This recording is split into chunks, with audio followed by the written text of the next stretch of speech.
Hi guys, welcome back to PBTV, and we have a semi-new range to go through today. So we have had EShooter AKs before, but this is an entire range of full steel EShooter CYMA AKs that do weigh a bit of a ton, but are going to be incredibly popular and potent on the field.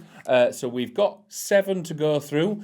We believe there may be some more on the way, or some different models coming in the future, but we've got a definite plethora to choose from here. So all of these are full steel builds, so we're going to go through the sort of just externals of each model, and then we'll have a deep dive inside to see how these things are going to affect your gameplay on the field. So looking at the sort of more modern look to start with, because it's the last one we got out of the box and I couldn't fit it on the table. So a 74, all of these do have slight similar features. Obviously there's wood and there's polymer and there's folding stocks, but starting at the front, they all have the sort of various different AK style flash hiders. There is a little pin on the top just there that you can see. You do have to press that in to take the muzzle brake off. Underneath that, you'll find a 25 mil or a 23 mil. We will double check on the description. Thread on there. So any of your sort of AK suppressors, PBS4s, PBS1s, all that kind of stuff do have that kind of thread, and you can just throw it straight on. There will then be another grub screw where you can then take that adapter off, and underneath there will be a 14 mil counterclockwise thread. So then you can put any device you want on there, whether or not it be a mist tracer unit, any of the Ace Tech stuff, absolutely anything you want, and build this how you want to. Obviously, coming back, this is a full steel build, so flash hider, gas block, and barrel. All this is steel, and we do have the rod on the front as well. Coming back from that, we do have the polymer handguard. Again, that more modern look for AKs. The leaf sight that moves backwards and forwards, and you can see on the top-down camera, there are some very good markings on this, been inked in so that it is very easy to see.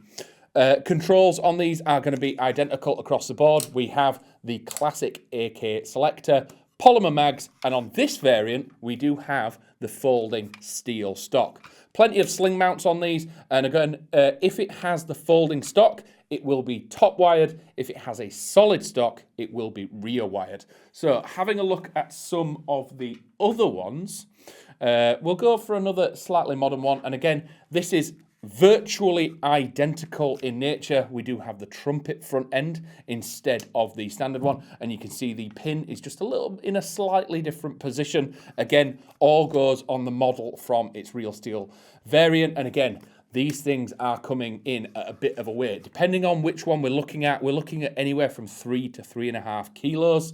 And yeah, so you are going to know about these running around with them, but when it comes to sort of similar brands that are going for that one-to-one steel look, these are a little bit more forgiving on the wallet, and then you get an option of exactly the build that you want. Obviously on this one we do have a folding stock, but it is the solid variant. So again, this one will be top wired. All of them do have sliding AK style hops as well, so plenty of ease of access on this as well. Going to something extremely classic. So onto one of the first full wood builds. So we can see the tiny muzzle brake style device on the front of this one. Again, pin on the front, undoing that, and this is straight onto a 14 mil, so there's no adapter to take off. And then we have real wood front end and back end solid stock, so it is rear wired. With the solid wood ones, because of the way they've got to make them, it is 2 crosshead screw caps there, so you do need to unscrew them, take it off, put your battery in, put it back on. They do have metal inserts in there, so you're not screwing in out of wood to make it sort of lifed, if that makes sense. So you are going to be able to take this on and off plenty of times. It's not going to tarnish over time. All of these do have the AK mount on the side as well, so if you are wanting to put optics on this in the sort of correct form, as they say, throw some Russian-style optics on this, you could get a real classic look. And this wood grip is absolutely huge as well. Compared to the more slimline polymer version, it is a big chunky bit, and this is probably the heaviest one at about 3.5 kilos as well. It probably has the longest barrel. I think the barrels go from anywhere from like 390 to 500, so this is probably one of the biggest ones. And a steel magazine rather than the polymer one. Dropping these down. Going on to another one of the short ones. Again, exactly the same as what we looked at, but we do have the option of that steel folding stock as well if you're not too keen on the polymer stock. And you are wanting to fold this and keep it really short, top wired, and again we have that thin polymer stock on this one, and back to the polymer magazines. It is a really nice positive click when you put in the mags in these as well. The biggest of the modern ones, again, probably up there at about 3.5 kilos. All the same features that we've looked at. We've got that massive muzzle brake, all the steel parts, polymer mag, and the solid polymer stock. Folding polymer stock on this one. And again, it will be top wired. All these are wired to Deans. So if we drop the other AK to one side, we'll keep the small one out because my arms are getting tired now. So looking at the smallest one, look at about 3 kilos, even in a platform of this side. Really chunky trumpet front end. Again, the same pin that we've been talking about. So you could put a device on this if you want. And we've gone to that Bakelite brown style polymer magazine. So all the features are there externally for you to pick which one of these best suits your sort of maybe gameplay style or where you're going to play, if you're playing CQB outdoors or if you've got a very specific build in mind. But how are these things going to perform?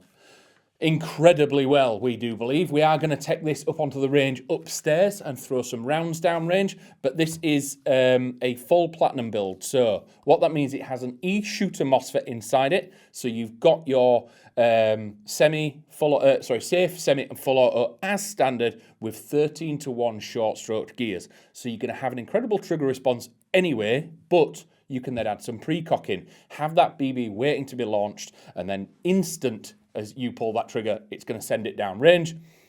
We do have 6.03 tightbore barrels, anywhere from, I think it's 390 on the shortest to 500 on one of the longest versions, a metal hop and a sliding hop adjuster.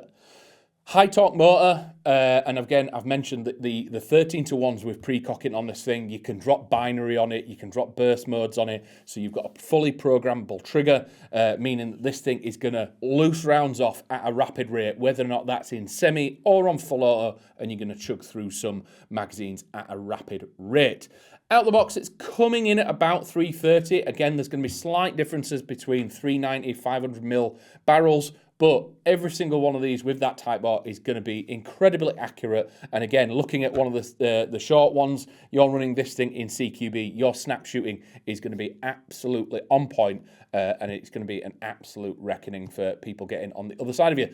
And being able to trick them up slightly with the side mount if you want. Again, some people do aftermarket bits to throw optics on the bridge piece here. And again, with it being rear wired or top wired, if it's got the folding stock, you have ample battery space. Just get yourself a stick, and even in this one, you have the whole space up here to fit a decent sized battery. With it being the 13:1 short stroke and the EShooter MOSFET, this is 11.1 ready. It's one of the few platforms that we do allow it because of that short stroking. Pre-engagement's not really going to be a thing, but we are going to go upstairs and demonstrate it with the full settings on show. So looking forward to seeing how people build these. Which one currently are you liking the look of? Do you like that classic real wood front end? Are you going to build it up with the classic parts like the PBS1 or the PBS4? And what optics would you put it on? But whilst you're making that decision, let's take this up onto the range and show you what it's really made of with some BBs and batteries in it. We are going to set up the pre-cocking, maybe a bit of burst or maybe a bit of binary, and just show you what this thing's capable of. Join me in a minute. Hi guys, so we've made it up to the range. Obviously there's a couple of things that we wanted to point out, and as you can see, the size of the battery that we've managed to fit in here with an 11.1, and there's a little cable here that in the future, if you're wanting to add a tracer hop, it will just drop in, and this takes power from the battery that you have fitted. Dropping this thing back together. And we have set this thing up with binary and level 3 pre-cocking, just to show you what this thing can do. Obviously, binary is considered full auto because binary is every time you pull the trigger, fires and fires on release, fires on release. So what that means with the pre-cocking, it's quite easy to get an offensive rate of fire downrange, so not really suitable for CQB. So anywhere that full auto would be not allowed, binary is probably not allowed as well. And even full auto on this thing, even for a short platform, this thing is kicking rounds out. So you can imagine the larger ones with that longer barrel, the tightbore, these things are going to be incredibly accurate at range. One thing we do need to mention as well, the stocks, obviously they look like folding stocks, but they have the LCT style button on here. It is incredibly stiff. We're considering putting them online as fixed stocks, because if you do manage to press that button and get them on, it is extremely difficult to close them. And if you are taking these out and about, they are steel bodies. So if you are out in the rain and they do get wet, make sure you do thoroughly clean them, because steel has a habit of rusting. So if that is everything for today, please let us know down below what you think, which model has taken your fancy. Do you like the real wood? Do you prefer the modern polymer versions? And how would you set it up optic-wise? But if that is everything for today, thank you very much for watching. I'll catch you in the next one.